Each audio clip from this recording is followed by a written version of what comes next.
Back to Columbia. Sam Cooperman, Maya Latona with you. Mike Schroeder will join us in a little while as 141 and 149 coming up in this Columbia American dual meet.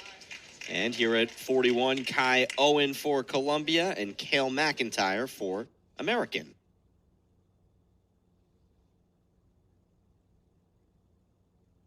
So Columbia got the pin at 125 from Nick Babin. Then American got a Max Leet 8-6 decision. And we'll Kai chasing down that corner. Sits him again, looking to step over, but looking like Kai's leg is caught up right now. And they're going to give the 3. His toes were just being grabbed there by McIntyre. He's able to slip through, and I think the key, Maya, you can kind of speak to this, like, basically getting out of that before they potentially call potentially dangerous. And that was really what was holding them back there, but picks up the 3, and here we go. Yeah, he did a good job of finding those readjustments by sitting McIntyre right back down and looking to peel that hand away from his toe. Huge mat return by Kai. Kai, sophomore, and McIntyre, a freshman for the Eagles. Kai runs it back down outside of the circle. They're going to reset.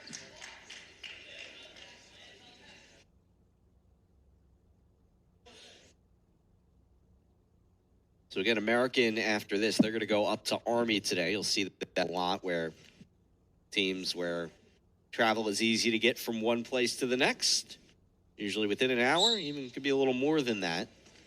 Say, you know what, we'll knock out 2 in one day. Quite a brutal turnaround if you're wrestling both matches. Yeah, that certainly explains why at some spot for AU that they got a few oars in the probable lineup, because figure one guy wrestles this, one guy wrestles the next one, but there are going to be plenty of guys that wrestle too. And I would imagine, although the travel element's certainly different from what you get in the postseason, it is a nice preparation, multiple matches in a day, schedule being thrown off a little bit, kind of getting to mentally factor that in as you head into EIWAs in a few weeks.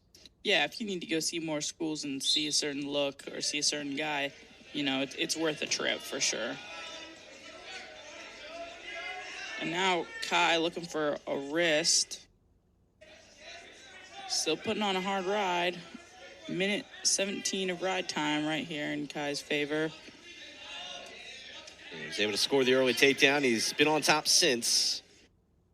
And McIntyre's just trying to get his bearings here. Not having too much luck early on in that.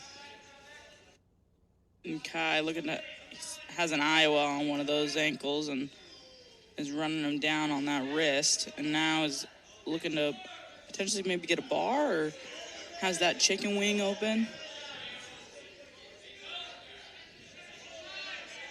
It seems like every time McIntyre tries to readjust, Kai has an answer and breaks him right back down. Off they go with 27 seconds to go in the first. It'll be McIntyre's call for the second here, and imagine a lot of energy is getting zapped for McIntyre, just trying to get up, and Owen just really having the dominant position. Yeah, we've seen this before. Kai can put on a really hard ride. He's got long legs and long arms, and he knows how to use his pressure really well. He always locks up those wrists. He'll look for leg rides.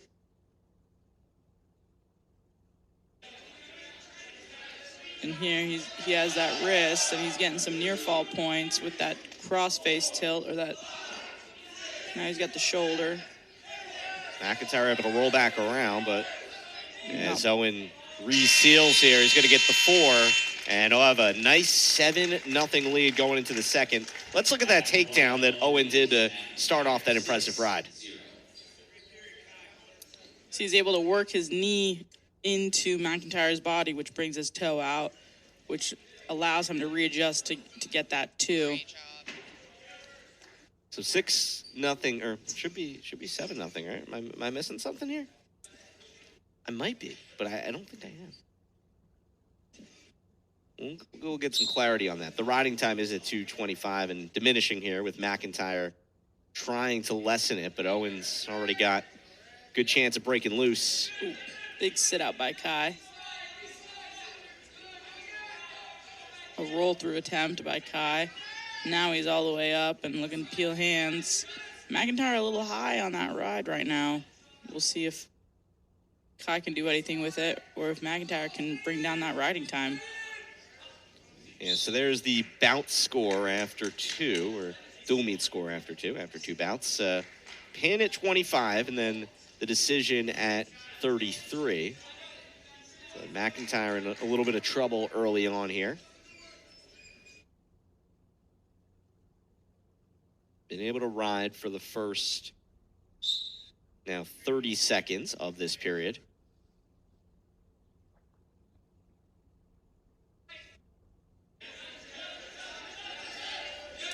And Kai looking for that reversal, and he does.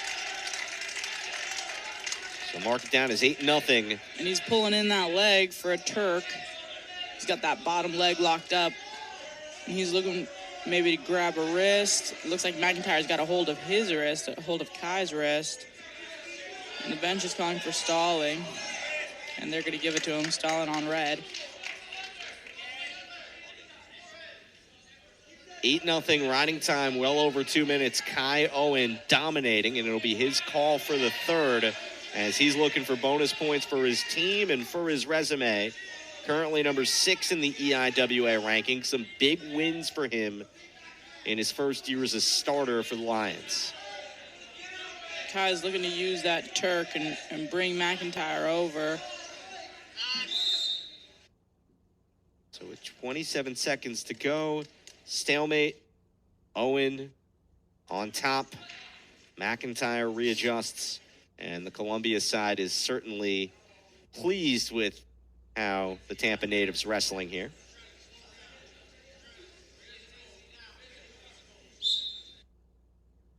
And right off the whistle, McIntyre looking to kind of sit, or maybe it was a potential roll, and Kai right back into that leg ride. He's able to secure that left leg of McIntyre. And as he brings it over, he figure fours it. Looking to peek that wrist, that far wrist out a little bit. And they're going to call it potentially dangerous. I think it was for Kai grabbing McIntyre's fingers.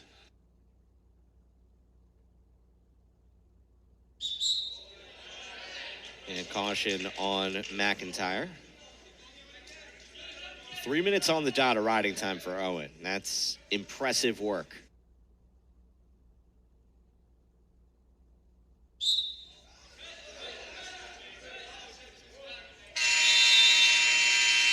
Eight nothing after 2. Kai Owen in business. And they're going to take some blood time here. And Kai basically has that riding time on lock. Yeah, actually, mathematically, he has already secured it. McIntyre could, in theory, ride out the final 2 minutes, and he'd still have 103, which would be the threshold. So now it's just for McIntyre a matter of, what can you do here? Well, look at this reversal, Maya. I mean, he's really getting a tough test here against Kai Owen. Yeah, he gets sucked in, and then Kai adjusts his hips. He moves it a little bit towards McIntyre's shoulder. That allows him to be able to bring his bottom leg through and sit out and find his reversal. And that's kind of like one of the biggest adjustments that guys make when they're wrestling on bottom and they get sat to that kind of crab ride position. It's a battle of pressure, back pressure, how much your opponent is given to you, how much you're given to them, and then also how do I move my hips around so that I can A, make space, or B, crowd when I need to crowd. And Kai is really good in those positions, and that's how he ends up finding a lot of those reversals, or even like looking to go reversal into a cradle, like we've seen that before from him. So blood time comes to an end. Third starts in neutral.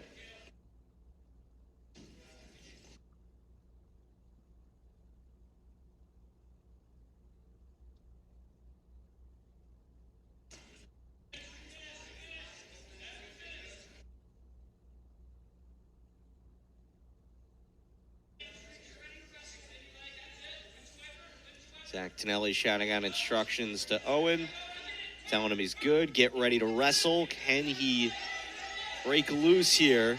McIntyre rolls him through, and Kai ends up top. And it's Owen for 3. And they're telling him to cut him loose. Yeah, this is McIntyre's first point of the bout, and not the way he wanted to score it, because now he's in some trouble. Owen closing in, looking to see if he's got enough time to score a tech. And he looks for a knee pick. Lead at 13, off the mat. And I think the call potentially dangerous there. Yeah, I think Kai might have had one of those knees locked up a little funky. But Kai obviously feeling that momentum and pushing forward, getting his points, and we're close to a tech at this point. Yeah, just 2 swipes will do the trick. Riding time at 3:20. He's going to let him up here and just go for the takedown. And he looks for that beautiful single, doubles off, and gets 3. 17-2 goes to 18-2 when the riding time is tacked on. And Kai Owen, a brilliant display to give the Lions a team score of 11-3. Let's look at Kai Owen finishing the job against Cael McIntyre. Beautiful sweep single. Doubles off. Textbook job by Kai Owen. What a great win.